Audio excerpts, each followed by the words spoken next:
आवार लगे आम आसीचु इनके और बहुत भल लगसी मंदिर जी गली मनटा खुश लगसी गले इतर लगे आम आसी आज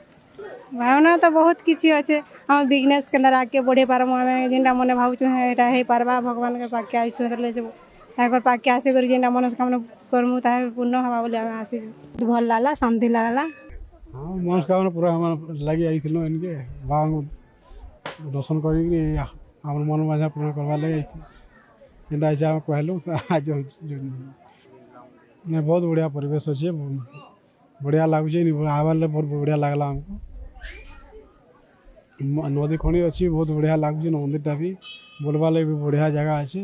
आदमी बहुत शांति लगला मानकर आज जो उपस्थिति होती ताहा अवर्णनीय जहाँ आम वर्णना करिवार आमर शक्ति सामर्थ्यर बाहर तेरे आज आमर शंभु शिवशंकर मूलरू तांकर पूर्वरू तांकर अपरंपार आशीर्वाद रही जोटा कि आम आज आम दर्शन करुचु तांकर सही मंदिर प्रांगण रे मंदिर रे ही तांकर समस्त भक्त माने आज उपस्थित होइछु हमर आज जो जो सोमवार जो महान परंपरा आमर रही यही जो भगवानकर भगवत नारायणकर जो अपार करुणारू आज समस्ते आज सब भक्त माने इस तरह उपस्थित होइछन।